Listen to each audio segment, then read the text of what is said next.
The video is probably a lot better, so we'll go through this. So Synergy does a lot of different camps. Last year they ran, or in the summer they did their 109th camp in different cities around. And so Chago and I and Jim have sat down before. We've met and gone more into the detail of what Synergy does and so forth. Partnering with American churches, mostly through Texas, and then they partner in Germany, and then sometimes the German churches come back, run soccer camps or other things like that. That's more on the Synergy side. I want to talk specifically what I'm involved in this summer and the needs that we have for this camp. So the first one is Hamburg. So I don't know how much you guys know about Germany. I'm going to show you a little maps and so forth, but Hamburg is a large city, and we work on a suburb called Schönefeld. And so why do we go to Germany? I know a lot of people ask or think it's a first world country. I mean, Martin Luther, right? The Reformation, things like that. They don't need the gospel, or maybe they already have the gospel. Why would we go there? Well, Germany is surprisingly closed, okay? There's over 50 million people there, and their state church is very popular. You'll see in some of my pictures, there's huge, beautiful churches. There's smaller churches like we would see here in America, but state churches are over 60%, and then Muslim is the fastest growing religion. Christianity just isn't common, okay? Less than 3% of people know Christ as their true Savior. Very similar to America. If you walked up to the average person on the street, they would say, oh yeah, we're saved, or I know Christ, or I'm a Christian. People represent themselves as Christian, but then you ask, how do you see that in your life? Or what is God doing in your life? And they look like, what are you talking about? That doesn't make any sense. And so it's a very dark country. Well, I put on there, postmodernism is prevalent. The relativity and what should I be doing, and what is my authority? Who should I answer to? There's a lot of questions like that people have that are really prevalent in Germany. In talking to one of the pastors that I dealt with, and we just came back from a conference over in Germany. Actually, got back on Wednesday. There's all these beautiful churches, and one of the pastors said, our religion in Germany, or Christianity in Germany, is very similar to our churches. They're beautiful from the outside, but dark on the inside. And I've had the fortune of being, actually, I believe 2 years ago, we were in Notre Dame on Sunday when they had the service. You could fit thousands of people in that service. There were fewer people than are sitting here now that were actually attending the mass that they were having. And so it's very, very non-religious, okay? And these are some churches.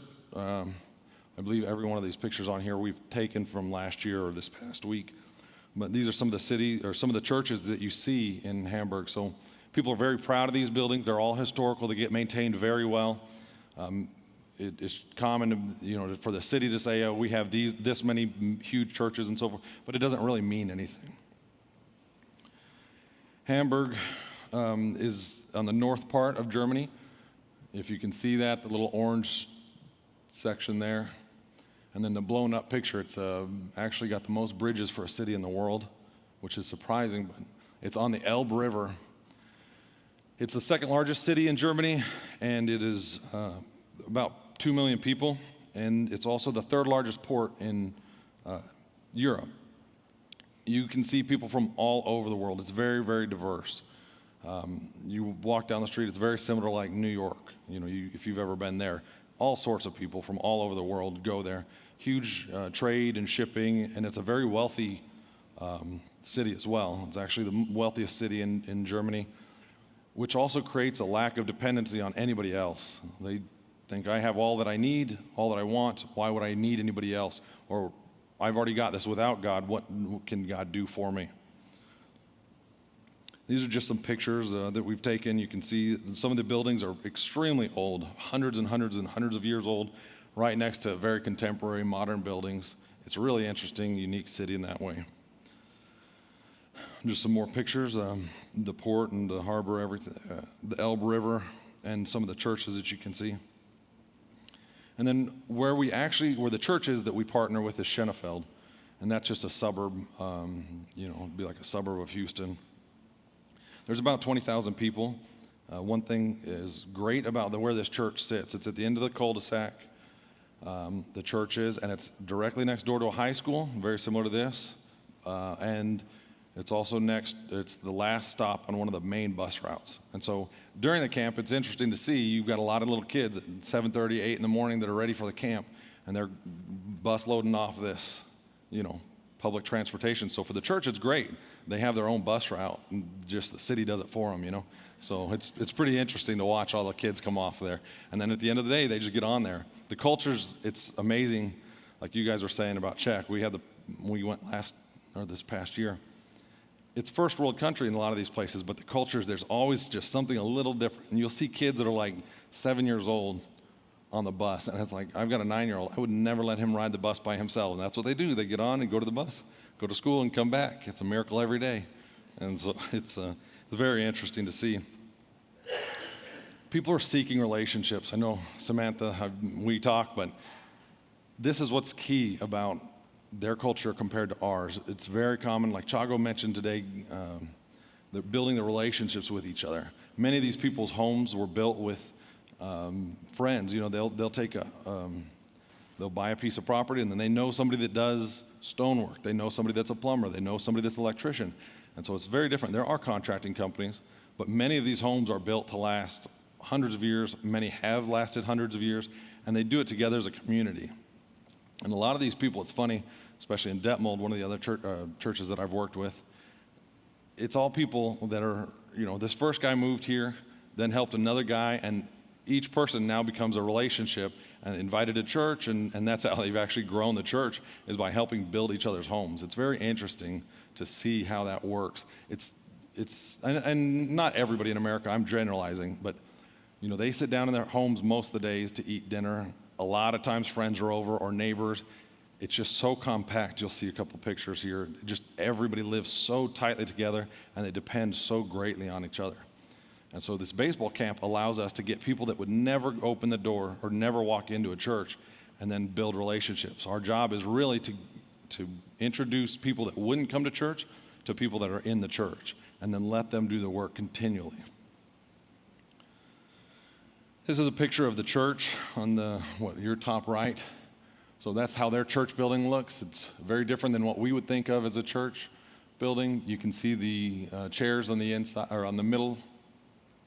We fill that. Right across the street from the church is these houses. They have these row houses. They're very modern, very nice, clean inside. If you guys have been to IKEA, that's like a living diorama of IKEA. It's true. It's unreal. But there's just thousands of people that live in these dense communities. But talking to the pastor, he's actually in that picture. You can't really see him, but he's in there. Talking to him, it's like 90% of the people living in these red buildings across the street have never come into the church. And so we've done things where we've gone door to door or just to get their kids to go to baseball camp. They'll come to baseball camp, and then all of a sudden at night, we have services, and these people that have been there, that know the church is there, they've seen it for years and years and years, and they decide, hey, you know what, we're going to come in and see what this is all about. Oh, the bottom right is the end of that cul-de-sac. That's part of the high school, one of their gymnasiums, right down the street, less than a quarter mile from the church. So why baseball camp?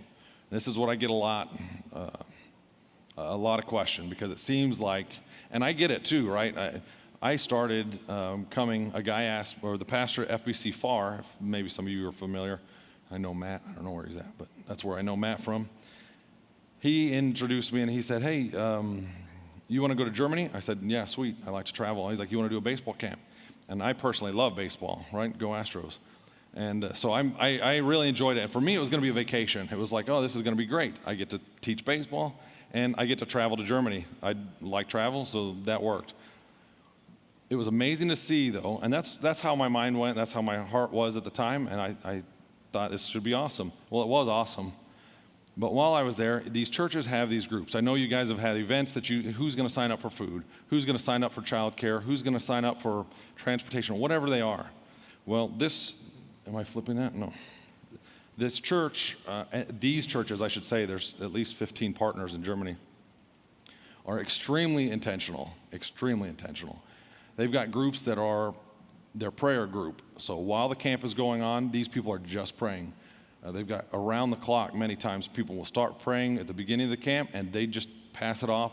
A lot of times it's up in a hidden or a closed-off room at the campsite or at the fields or somewhere in the church where just members of the church, they may just not be able to be out in the sun all day or whatever the case may be, but they're intentionally praying the entire time. They've got follow-up groups that take a week off of their vacation from work, and they'll go around the camp, and all their job is to do is find parents that they don't know, and they introduce themselves, and they just start talking. They talk about baseball and things like that, and it just builds relationships. And Germany is different than America in that I don't go door to door in Germany. The people won't open their door. They don't take tracts. It's not, I guess, a quote-unquote politically correct thing to do. And so this allows them to have an avenue to reach these people, and it's very, very effective. It's amazing to see how many people will come to what we call a Texas night. It's kind of, we do these, if you've done a fall festival or something like that, we do that on one of the nights, and there's hundreds of people that never would come to church that are there. And then these people that are from the church, that their job is to introduce each other and make friends with these people, they're out there. And I mean, you see them, it's like little worker ants going around. They talk to these people for 5 minutes, get their name and number, go to the next people, name and number, next people. And it's extremely intentional. And I've been fortunate. I think 2012 was my first summer that I went.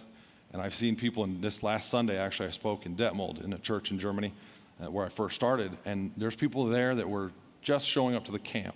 Their kids just came. And we've got stories after stories of 3 years down the road, the mother got saved. She just saw the love that the people in the church were pouring out on their kids and said, I just want to be part of that. And then the mother did. And then the father, 3 years later, and now the church is, or the family is an established family in the church that's helping out in other events. So for me, that was the thing that really drew my attention, is that this is a missions trip that I can go, that I know the time, the money, the effort is not wasted. It's also not dependent upon me, it's dependent upon God and what He does with that church. We're just being the vehicle. It's a little bit different than what you would think as a traditional, or what I guess would think of as a traditional, where we're going to go build a church. Not that that's bad or anything, but what we're trying to do is empower the churches to use our services for long term, so that it doesn't just end at that week that baseball camp's over and then we never see these people again, but that it goes longer than that. They start following up with these people and doing community events or outreaches with the kids, or even if it's follow-up baseball, things like that. It's been very, very helpful. Why baseball? I got off track, sorry. But Germans love sports. If you guys didn't know, they're extremely, extremely competitive. The kids love learning different sports. Now I know in like public schools and so forth, there's a myriad of sports, but it's amazing what these public schools will get into. I mean, they've got full gymnastics, handball, racquetball, badminton. I mean, everything you can think of except, I guess, American football and baseball. Baseball is virtually unknown. Hamburg's unique because they have what we would consider a very, very minor league team. I'll get into that in a second of how that's been so beneficial for us, but they just don't know it. And so it levels the playing field as far as the skill. If we were to go teach soccer, right, you'd have really, really good kids, right? Here, they have no clue, right? They don't know how to hold a bat. They typically put the glove on the wrong hand, things like that. It makes it awesome because you teach everybody from the same level, and they're so, so interested. If you go over as an American, they think of you as like the Michael Jordan of baseball. And it's like, I'm not really good, right? I mean, I like watching, but not great. It's just a huge opportunity. It allows the camp to be extremely encouraging, right? And we are challenged, and this year's topic is about letting your joy be your missionary, right? That you want the kids and the families to see, why are these Americans so excited every day? How are they energetic with my kids, encouraging them? And I've been, actually this last week, I went to a soccer game on Saturday with one of the families that I stayed with. Their kid was playing. And I mean, the coaches just yell. It's exactly what you would think of a high-level sports atmosphere. Extremely negative, yelling like crazy, just, and I get it, right? I played sports, I enjoyed it, and you play, they wouldn't keep the score if you didn't want to win. And when we go, we're encouraging to the kids, encouraging to each other, the other teams, coaches. You'll see one team cheer on the other team, things like that that's just out of the normal. And the parents see that and they think, what's going on? I mean, we would never cheer for the other team in any other event. And so it opens a lot of doors like that. And because the kids aren't all excellent at that, they have a lot of room for improvement. That gives us a lot of opportunity to encourage the kids. That's been, for me, it's been, I think, the biggest eye-opener to see. That's what gets the parents into the church. Now, the goal is obviously for salvation. But that relationship building, the parents see, man, something is different about these Americans, and it's also different with the Germans that are helping. They're taking time off from their work to invest in my kids. Everybody's so happy. Everybody's so joyful. And that just opens so many doors. You'll see here, I'm not going to go through all the pictures, but these are just some of the kids that we work with. You get a lot of times where there'll be like high school age kids that are, or junior high school age kids that are like really cool, you know, and they're like kind of like looking at the glove, you know, they grab it, you know, and not try to show anybody because they know they're not good at it. And so it's really interesting, but by the end of the day, these kids are just all on board. Every team has their own cheer and things just like you'd expect here, but they all get behind it. It is just crazy to see the transformation on Monday to the tournaments on Friday and Saturday. You can see down there, the bottom right is just a group. That's not nearly all of them, but that was a group on the Texas night. They come and just use the church however they can to do these carnival games and everything. And Clifton was talking there, but you'll see. It was funny. I'll have to tell you after. Yeah, we took our most Texan there and had him do a speech, and he's got a real Southern drawl, and they just hang on every word. It was really exciting, but you see the kids there in the church service, and so, you know, in Germany, they don't want to do what's like a bait and switch. You're not telling them, hey, you're doing baseball camp. Surprise, it's actually a Bible camp, right? So every team during the day goes through and does a devotional time. It's just one of the stations, just like batting or pitching or throwing, whatever, fielding. But at night is the voluntary option. You don't have to come to the evening services, but you can if you want. And we tell the parents too. But we tell them, if you go, you're going to get, you know, the good news. You're going to get the gospel, right? It's amazing to see how many people will come. I mean, just a huge percentage of it, of the kids come. Most of the teams have 90% or more of that. Cesar and Tyler, you know, when they did it, they have a real big competition. Who can get the most kids, because it shows what kids love their coach the most. So it's a big competition among the Americans. Germans probably don't know that, but anyway, all the kids get to come and hear about God and his love and experience it firsthand. Oh, too far. Okay. This is just more. Last year, so in Hamburg, this was the first camp we did last year. That's all the kids there on the bottom. Actually, that's, I believe, just the afternoon kids, but in the morning we do the elementary age, and then in the afternoon it's kind of junior high and high school kids. And you can see the right side is the pictures of the devotionals. On the bottom right, we were doing the plan of salvation with the little beads, the red, white, black, yellow, green. And it gives us an opportunity to tell them, and we use them as friendship bracelets, and so they get to take those bracelets home, and then their parents ask, what is that? And then the kids tell them, here's what all the colors are. So, I mean, we use every opportunity to get the gospel into their homes. Here you'll see, this is what I was going to tell you guys about. There, on the bottom left is part of the group, the baseball club that's there in Hamburg. It's a very small group, but it is people that know about baseball. None of these people are going to the church or involved in church, but they heard about, somehow, I don't know the whole story, but they heard about the baseball camp and said, hey, we'd like to play the Americans. And so one of the nights we had a game versus the German, or the group that was there, the West Enders and the Americans. There were so many people. We didn't expect that. I mean, I didn't know about that when we were going.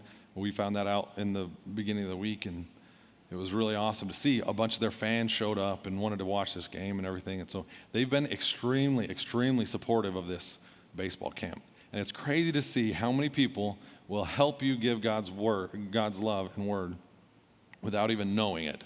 I mean, these people just show up and like, yeah, let's play baseball. Y'all want to talk about the Bible and do it, sweet, you know.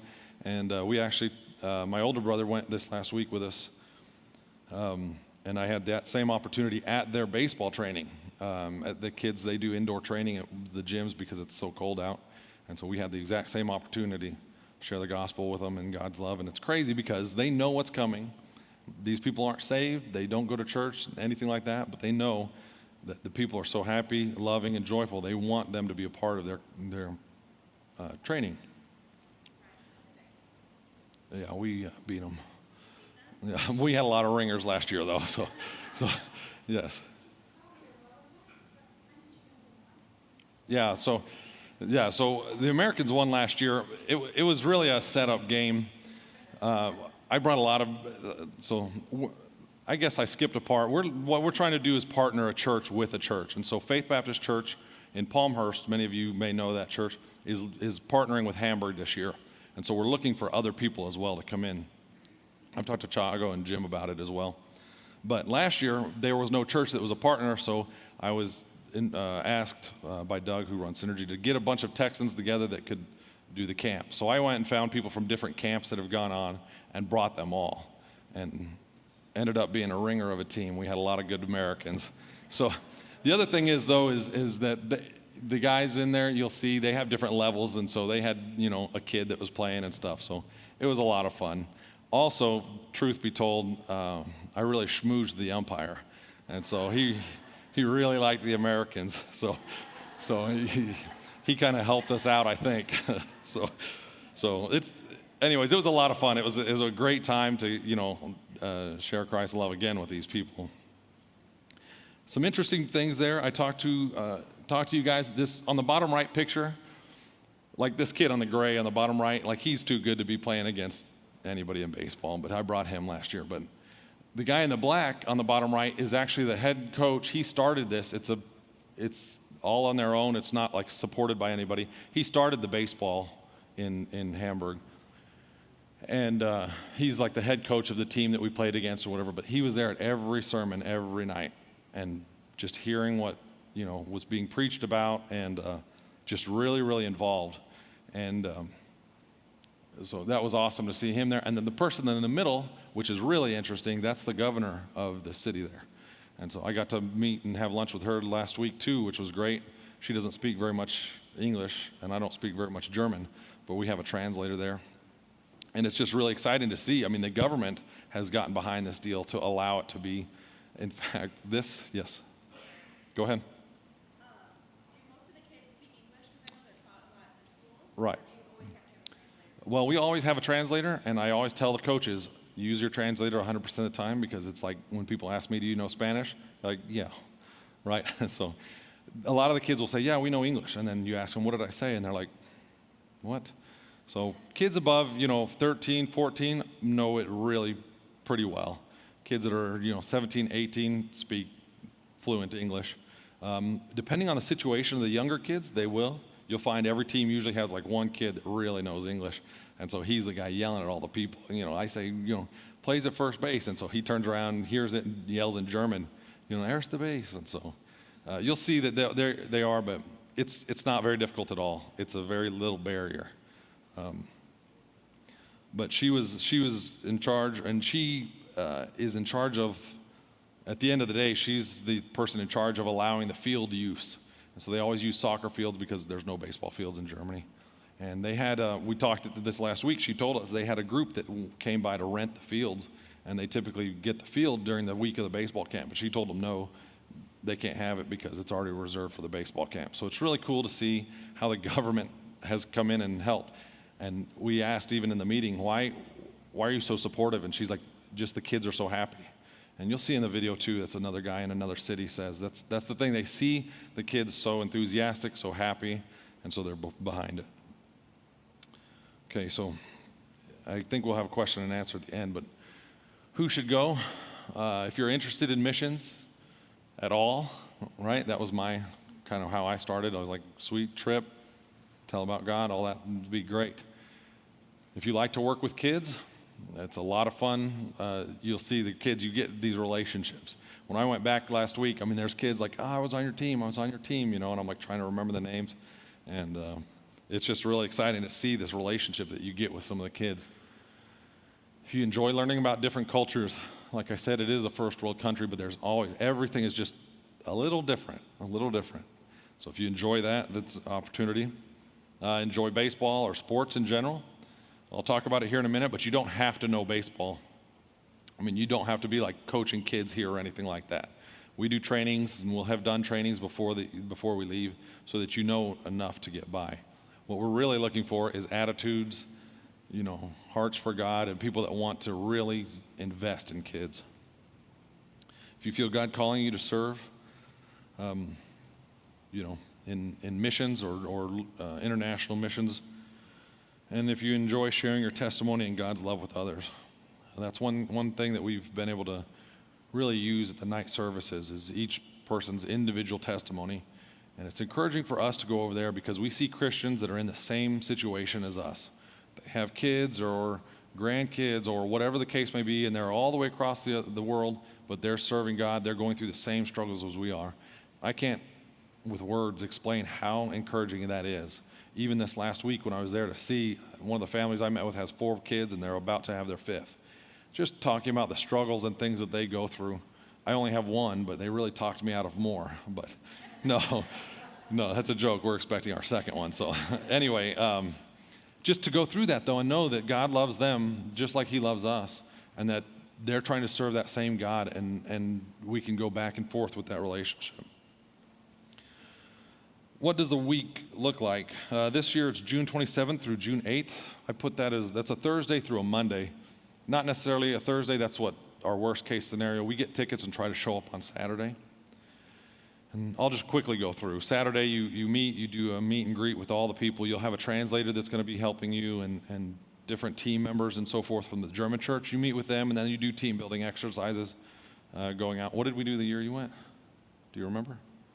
I don't either. But anyways, they take you to different museums or parks or different events. One year we played soccer golf. It's what you'd think about a golf course, just with a soccer ball, and they loved it.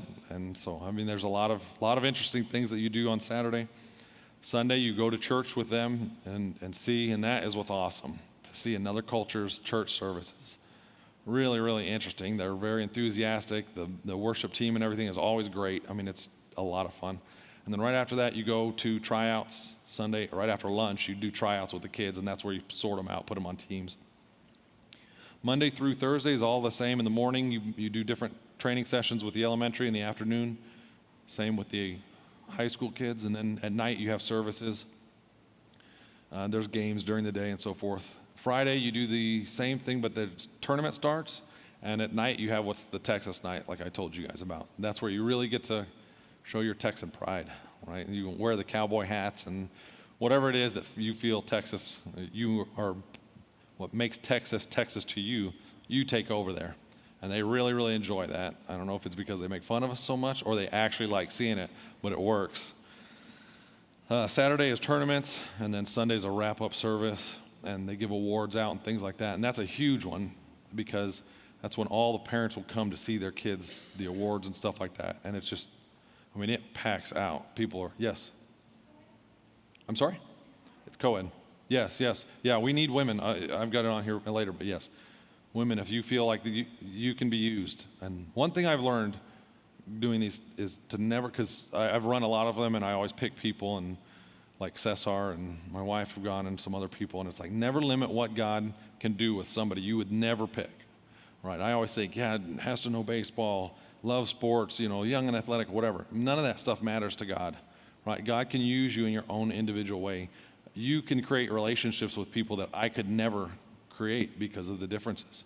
And so having a diverse team for us is pretty critical. If we just had a bunch of dudes that went over that really loved baseball, we probably wouldn't be able to share God's love as effectively, and we'd probably miss out on a whole section of people that are there in the camp.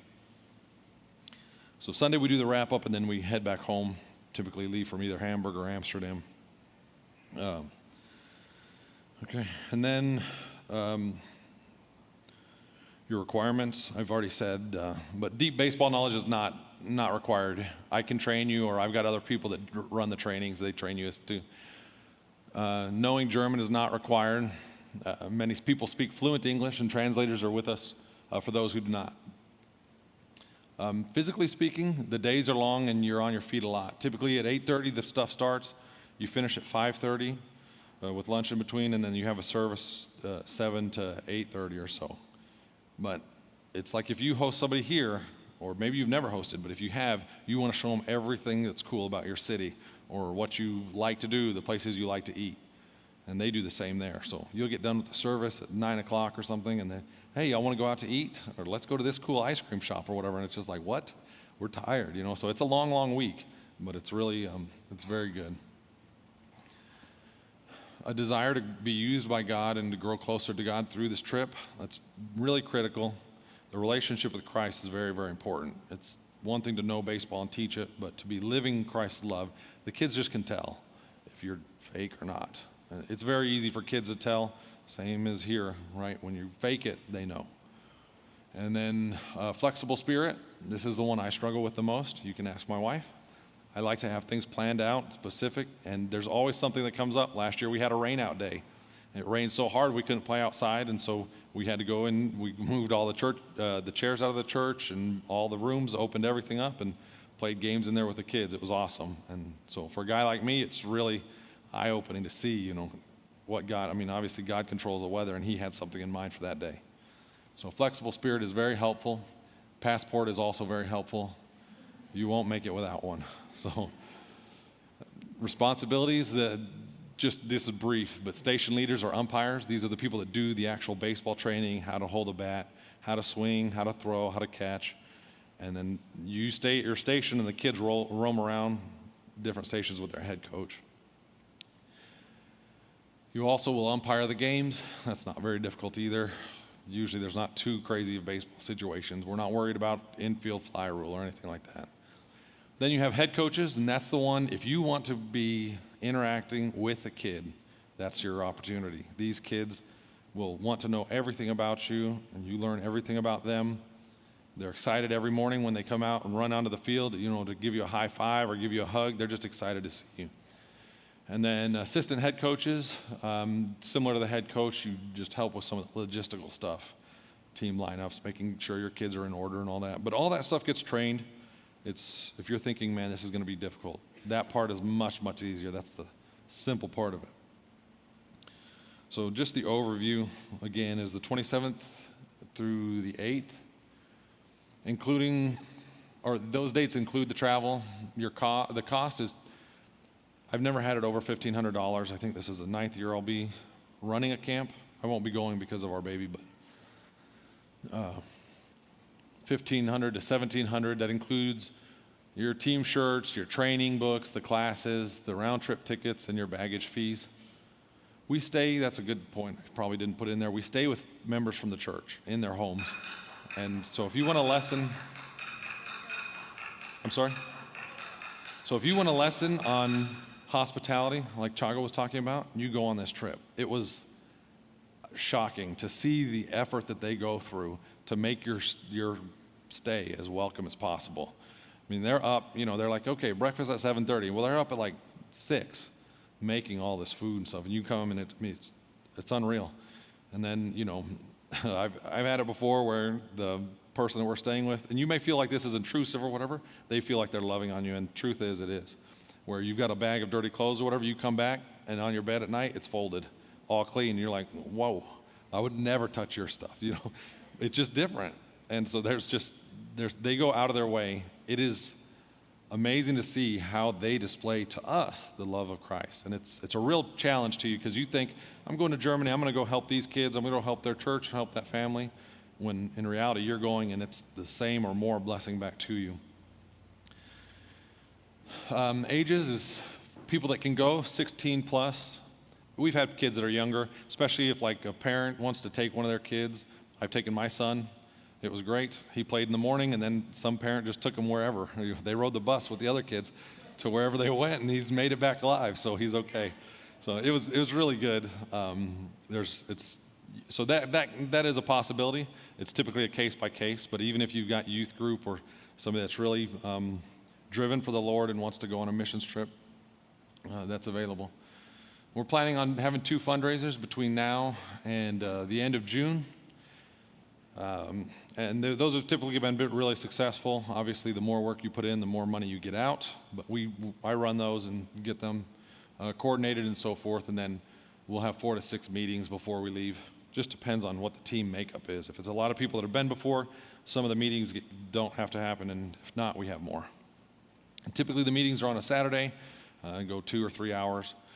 there is one meeting that is like a 9 to 4 day, and that's we talk about the philosophy of missions, God's call to missions, and in our lives specifically, a lot of like biblical philosophy and theology on why we're doing missions. It's one thing we always want to focus is that we're not going just to go vacation or anything like that, but that we're going to reach people for Christ and establish relationships between the kids that are coming and their parents with the church, the local church there, really enabling and empowering them to do the work throughout the year.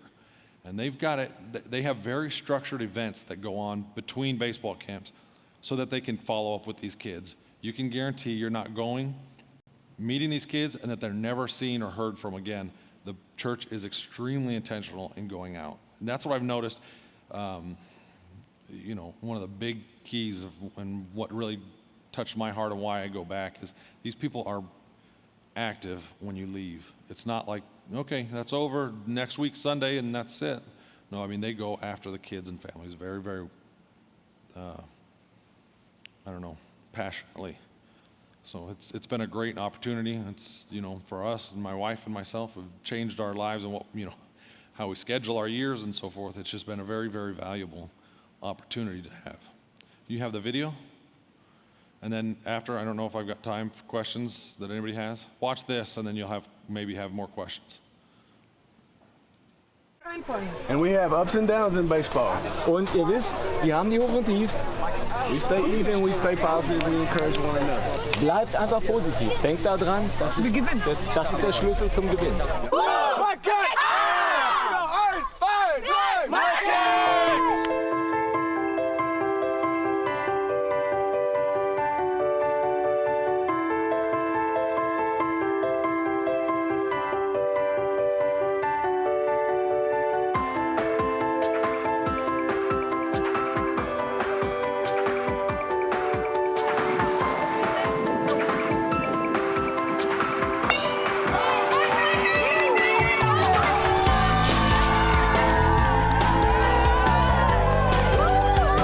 Wir haben 10 Jahre Baseballcamp dieses Jahr gefeiert und diese 10 Jahre haben unsere Gemeinde wirklich verändert. Ich bin seit 25 Jahren in der Gemeinde und ich habe noch kein anderes Projekt in der Gemeinde erlebt, was die Gemeinde so dermaßen in Bewegung bringt und neu in Brand setzt wie das Baseballcamp. The reason that we come to Germany to do the baseball camps is to transform lives through the hope of Jesus Christ and to introduce these kids what it's like to live this life, this overflowing love that God gives us so that we can share with others and we can live a renewed life, a free life.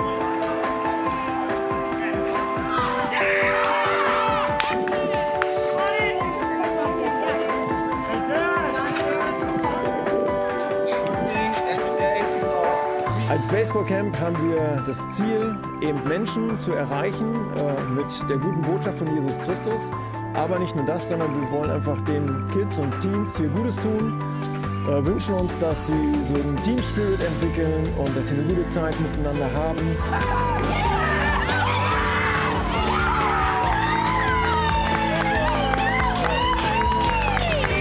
Dass sie die Texaner kennenlernen. Herzlich willkommen zur Texas Night. Ich finde es richtig cool, dass ihr da seid.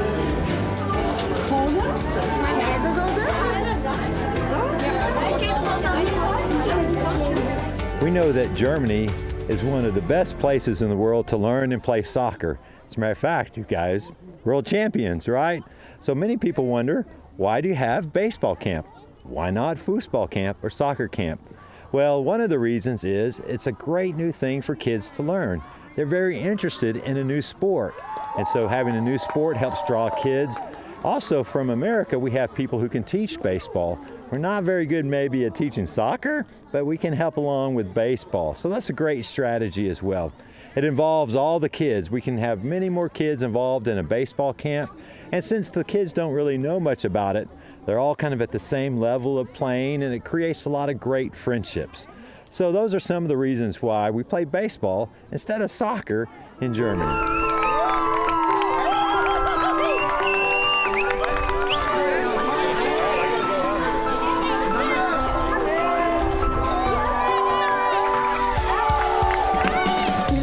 Baseballcamps ist, Jugendlichen eine Sportart nahezubringen, die sie bisher noch nicht kennen. Dadurch ist die Konkurrenz nicht so groß, sondern sie fangen alle auf einem gewissen Level an und lernen Zug um Zug das Baseballspielen kennen.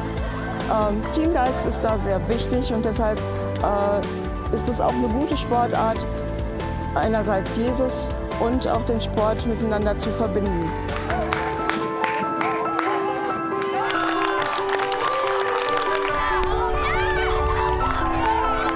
Wir sind an die Coaches gekommen, indem wir bei Synergy angefragt haben und gesagt haben, dass wir Interesse haben, ein Baseballcamp zu machen. Und das Arbeitsprinzip von Synergy sind Gemeindepartnerschaften. Also hat uns Synergy eine Gemeinde aus Texas vorgestellt und 2 Mitarbeiter von dieser Gemeinde sind zu uns nach Deutschland gekommen. Und wir haben uns kennengelernt und haben gleich gemerkt, dass wir einen guten Draht zueinander haben. Und diese Gemeinde ist jetzt unsere neue Partnergemeinde. Sie sind schon das 3. Mal zu uns gekommen. Und wir merken einfach, dass es zusammenpasst, dass wir uns toll ergänzen und dass sie uns genau das bringen, was uns als Gemeinde fehlt.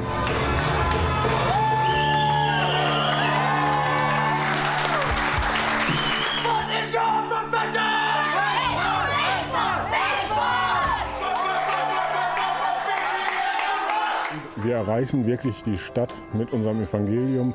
Wir haben etwa 25% der Teilnehmer gehören zu Familien, die zu unserer Gemeinde gehören. Ein weiteres Viertel gehört zu umliegenden Kirchen und Gemeinden und 50% unserer Teilnehmer sind wirklich unchurched und würden in der Regel nie einen Gottesdienst betreten und finden sich dann aber trotzdem in unseren Abendveranstaltungen in einem Gottesdienst, werden berührt von Jesus.